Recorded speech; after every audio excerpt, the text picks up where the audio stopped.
ஃபெயிலான interview தான் என்னோட டேவே மேக் பண்ணுச்சுன்னு சொன்னா உங்களால நம்ப முடியுதா? ஆனா actually it happen to me.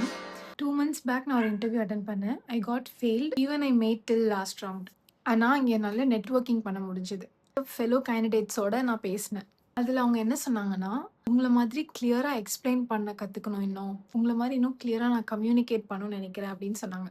என்னால நெட்வொர்க் பில்ட் பண்ணி, இந்த மாரி ஒரு அப்ரிசியேஷன் வாங்குனது என்னோட டேவே மேட் பண்ணிருச்சு.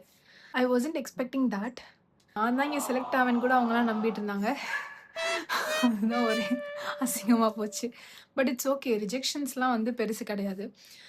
அன்னைக்கு ரிசல்ட் கிடைக்கலனாலும் என்னால ஒரு இம்பாக்ட் அங்க கிடைச்சிருக்கு. என்னால ஒரு 2 பேர இன்ஸ்பயர் பண்ண முடியுதுன்னா, விச் இஸ் ரியலி குட். எனக்கு அது ரொம்பவே ஹேப்பியா ஃபீல் ஆச்சு.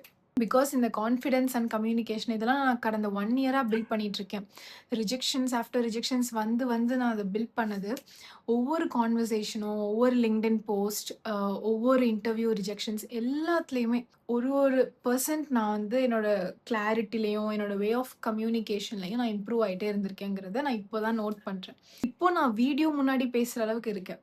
Because communication is not about லாங்குவேஜ்ல.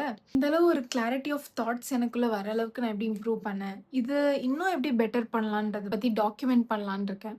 So if you have any queries related to communication or நீங்க ரொம்ப அண்டர் கான்ஃபிடென்ட்டா ஃபீல் பண்ணீங்கன்னா, எந்த விஷயத்துல அது உங்கள அஃபெக்ட் பண்ணுதுன்றத காமெண்ட்ல சொல்லுங்க. பாய். Until next video.